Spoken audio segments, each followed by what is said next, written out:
show for the weekend. Before we get started, let me introduce myself. My name is Joe Crathwell. I am known as the Birdman. That's because for the last 36 years, I've been supplying trained birds to programs at zoos, parks, aquariums, and fairs around the world. Most people around here know me from my shows at the Tropicana Hotel from '89 to 2004. Pretty good run we had there, back when it was popular.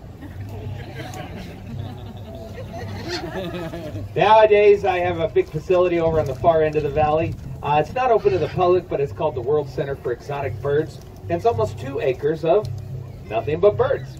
In fact, we take care of a few hundred birds at any given time through several different activities. First of all, there's our Nevada Bird Rescue, where we help with injured wild birds, hopefully to see them get released again. We also take in unwanted pet birds from parakeets to ostriches, help find them new homes.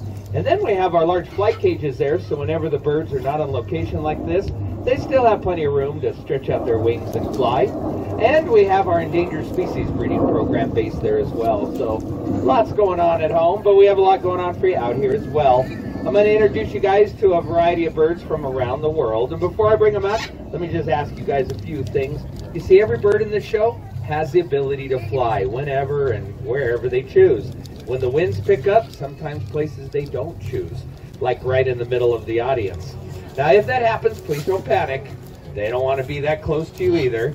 But we do ask that you try to stay still. Give the bird a chance to realize there's no reason to panic. And I'm going to be trying to get the bird to come back up here into the safe zone up here on stage. Also, if a bird does completely fly away, if something really spooks them, I'm going to immediately go running after the bird. Their safety has to come first. Now, if I can get back in just a couple of minutes, I just continue right on with the show. But if 5 or 10 minutes has gone by and I don't reappear, I'm not offended if you decide to walk off. When I do get back, at whatever time that is, I have to have the bird finish the routine, at least to some degree, so they realize it's more profitable to fight it out and stay with the show than it is to give in to the urges like those guys and just take off and ask questions later. Oh, and this fence doesn't obviously contain any birds up here on stage, but they do see it as a safety border, so we need everyone to stay back from the fence. Grab hold of that bag, please. There we go. Because anything the birds can pull through the fence, they get to keep. Yeah, it doesn't matter if it was breathing beforehand. All right, let's make sure we keep the sword flat on the ground. There's no way to explain those to the birds. There we go. Excellent. Bags, weapons. There we go. All right. Now, we'll let the metal monster go by behind us. Ladies and gentlemen, the first bird I want to bring out for you is a type of bird that has been made very famous thanks to the Hollywood movie industry. Actually, it's the sound effects editors that have done this. For some reason, those guys believe that the call of the Australian laughing kookaburra belongs in every jungle scene of every movie we watch. It is really annoying when you know your bird calls. Even one of my favorite films, Indiana Jones, Raiders of the Lost Ark, the very opening scene, all it says at the bottom of the screen is South America. Now this is when they're going through the forest up to the cave that has the big boulder in it. But as they're walking, I can count 9 different times I hear Australian kookaburra in the background. And what makes it even worse, they filmed that scene in Hawaii. So I'm really hoping there's not that many kookaburras living in the islands. Kookaburra are actually the largest of the kingfisher family. Kingfishers are usually small birds that have big beaks on them. Many of them grab fish off of rivers and streams. Kookaburra like to live in woodland areas. In fact, the decor on my trailer is banyan forest, kookaburra habitat in Australia, and they're looking for rodents, bugs, and small reptiles. Now I have a kookaburra I'm going to bring out for you. He's been with the show for about 7 years, and because of that, he won't let me stand here and talk about him. He just knows that he only has one purpose of being here, and that's to give us the kookaburra call. So as soon as I walk him out, I'll bring him right here to the microphone, and we'll see if we can get a tune.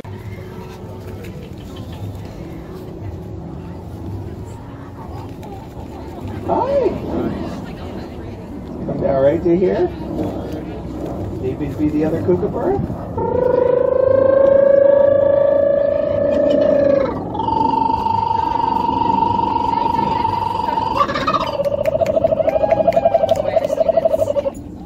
Excellent job. That's our sound effects department, ladies and gentlemen.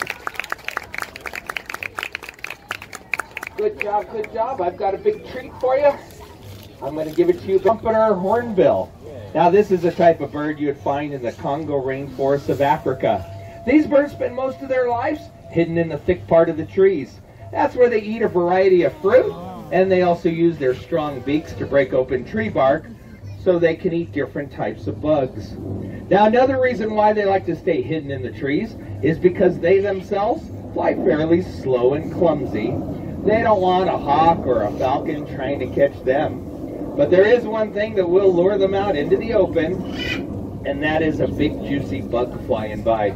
You see, even though their beaks are very strong, they're also very light, and they can use them to catch things right in midair.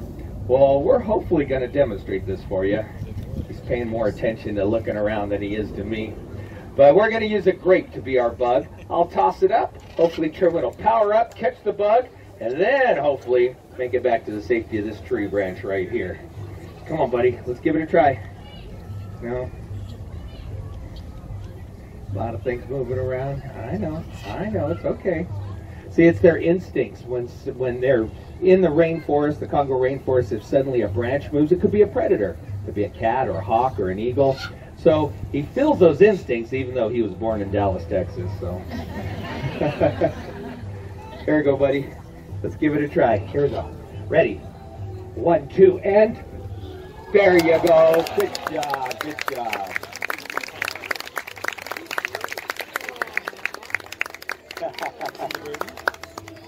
I'm not going to push the luck and try that one again. But no, wait. Stay with me. Stay with me. I know you're nervous.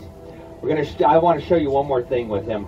These hornbills have spent so much of their natural history developing up in the trees that it ultimately changed the shape of their bodies.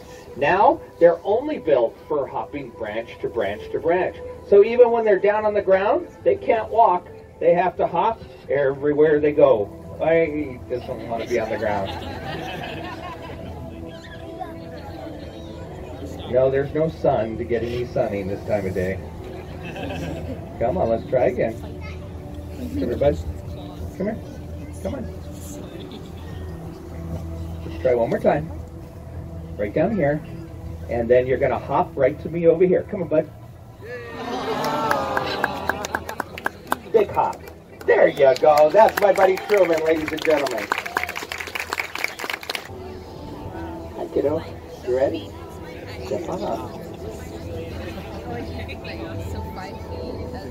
Now, ladies and gentlemen, this is Sheba, and she is a battler eagle. In fact, she's one of only 26 battler eagles here in the United States, and there's only thought to be a couple thousand of these birds left in the wilds of Africa.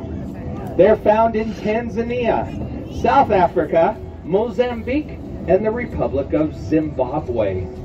Now, in the wild, they eat a variety of things, including venomous snakes like cobras. But they can also catch bats in midair. Maybe that's because battlers can hit speeds of up to 160 miles per hour in flight, and that's enough to make them one of the fastest flying eagles in the entire world. But even at their cruise speed, which is closer to about 45 miles an hour, these birds will rock their wings from side to side very fast. It's how they compensate when they're moving fast through the wind. But you know, that also looks like a tightrope walker in a circus. And sometimes they'll flip all the way over into a full barrel roll. You see, these behaviors is how they got the name battler. It's a French word for tumbler or acrobat. I'll set you right here. There we go. But we're going to use the safety line in this big wind. Otherwise, I could end up chasing you to Pahrump. No reason to go to prom. All right. You're from Pahrump. Just a joke. Now, eagles are very aggressive birds by nature. Now, this helps them in the wild. You see, we do have a male for Sheba. His name is Sinbad, and he's also about 34 years old. But every time we put the two together, Sheba tries to kill Sinbad, and then she tries to eat him. Not one of our better breeding programs. But we do keep them in side-by-side flight cages whenever they're both at home. And since battlers live to be well into their 40s, there's still a chance they may become friends. For now, I'm just happy that she's willing to let me drag her to all kinds of events. I mean, in the 27 years we've been working together, she's let me take her to do a show in front of the Sleeping Beauty Castle at Disneyland. I've dragged her onto Leno, Letterman, appearance of the White House with Buzz Aldrin, the astronaut, all kinds of crazy stuff. But you know what? She comes out, she focuses, and we get a nice soft flight right to here. That's my girl. Good job. Good. Oh, that's all yours. Yep, there you go. Oh, you know, ladies and gentlemen, when I was young in school, they only taught us about 2 species of eagles. Bald eagles, golden eagles. And that makes sense. They're the 2 main species that are native to North America. But as time went by, I learned there are 60 different species of eagles in the world.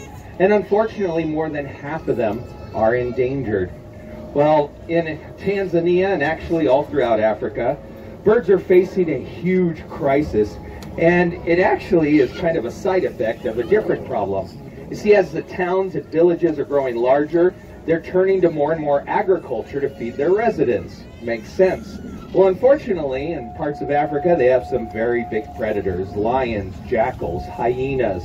Sometimes they discover these new farms, and that becomes a big problem. Well, the cheapest way to get rid of that problem is to put poison in a carcass and drag it outside of town. Now, maybe it gets the lion, maybe it doesn't. It certainly has gotten a lot of them. Lion population across Africa is down 93%, and it's not from trophy hunting, it's from this open poisoning. Now, unfortunately, that open carcass, well, it's going to attract some birds. 60 or 70 vultures might die at a single poisoned carcass, and a half a dozen eagles will end up dead as well. In fact, battler eagles are probably going to be on the endangered species list in just the next 4 or 5 years, thanks to this open poisoning. There are groups out there combating it, but what I have the chance to do is trying to get her and the male together, and we got some hope. Even though they're a little bit older. Oh, it's okay. It's okay. I know things are moving around behind me. Just give me another minute, okay? You see, this past summer, the male actually built a nest in his enclosure next door to her. Now, she didn't really pay it much attention. Oh, maybe she doesn't like his architecture or skills. But what we're going to do is we're going to put them together in the dead of winter, right around Christmas or New Year's, so that when spring comes, and as you guys know in Las Vegas, spring is just February 15th and 16th, right? So when spring comes, hopefully they'll feel those urges, and maybe, just maybe, they'll make a battler eagle. Because one of the best ways to prevent a species from becoming extinct is to have them in safe captivity and make more of them, right? That's what helped the California condors. It's what helped the peregrine falcons. And you know, out of the 26 battlers in the United States, only 7 of them are female. So, yeah, I've got to take advantage of this opportunity. So Sheba is actually retiring from shows after this weekend, and I'm glad you guys had a chance to come out and see her in one of her final performances. Ladies and gentlemen, again, this is Sheba, my battler eagle. Span of 10 feet. This is that same baby bird. This is little Vicky. Stay on stage, kid, okay? Look, down there, there's treats. The Andean condors are so big, they don't actually fly the same as other types of birds. I know, things are moving, I'm sorry. Their chest muscles simply aren't strong enough to pump these big wings and allow the birds to take off from flat level ground. So instead, they prefer to hang out in the high mountains of Colombia, Peru, Chile, and Argentina. From altitudes of up to 10,000 feet, these birds run and launch themselves like a big hang glider, and then they pretty well soar wherever they need to go. Since condors are the largest of the vulture family, the only place they need to go is searching for carrion, animals that have already died, and the types of animals they'd find up in the Andes include goats and sheep and even llamas. And now that the numbers of those animals are on the rise, the chance for condors to make a rebound is pretty good, but only if we continue helping them out through breeding. There you go. All the way in. Rosalie is a green-winged macaw, the type of bird you'd find in the upper Amazon rainforest, places like southeastern Colombia, southern Venezuela, and northwestern Brazil. Now, green wings are not an endangered species, and some people do own birds like this as pets, But I always caution folks, before you make a decision like that, you got to make sure you can handle some of the challenges that may come home with that bird. For example, what I talk about are normally being loud. Macaws' voices can be heard for up to a mile away, which is perfect if you live in the rainforest and need to find your friends. Not so great if you live with a human in an apartment complex. Also, these guys have very strong beaks, about 1,200 pounds of pressure in their bite, perfect for cracking open large nuts like Brazil nuts, but it's a little bit hard on things like furniture, cabinets, countertops, mantles, pretty much anything made of wood. Oh, and macaws can live to be 40 to 50 years old, and that requires some advanced planning, something I think Rosalie's previous owners may not have been prepared for. Now, I never got to meet them, but about 2 years ago, they suddenly just picked up and moved away and left the bird in her cage inside the empty house. Now, a couple days later, the neighbors heard the bird making noise, and that's when I got called in to pick up the bird. And when I arrived on the scene, ooh, she was mad. She was screaming and biting at anything that moved. I ended up putting a towel over her just to get her out of there. But then at my place, she started noticing I walk around all day giving out treats for good behavior. She started to notice the pattern, and she started to trust in it, and then she started to trust in me. You want to show how far we've come in 2 years? Hold still. Come on back up. There you go. Good job. Oh, and I'm also teaching her how to control her volume. Want to give it a try? Here we go. How about hello? Hello. And softer. Hello. Softer. Hello. And nowadays, Rosalie helps us out with our condor conservation efforts. You see, about 27 years ago, the Fish and Wildlife Service sent me my first Andean condor. That was King George. And ever since then, I've been working hard to help condors out in any way that I can. Well, one way was to start a foundation called the Condor Fund. Now, its mission is to raise a little extra money and direct that money to condor conservation efforts. Rosalie helps us out because at every show we get a few people who might want to see a bird a little closer, maybe some that just want to help me to help out the big birds. This is a great way to do both. She's going to hang out on this box for a few minutes after the show. On your way out, you can come on by, hold up a bill within her reach. She'll be glad to take them, and she puts them right into her box. And she's careful in the wind, too. And on that note, ladies and gentlemen, thank you guys for coming out to meet my family of birds. I hope you enjoyed it. Enjoy the rest of your evening out here at the Ren Fair. Bye-bye.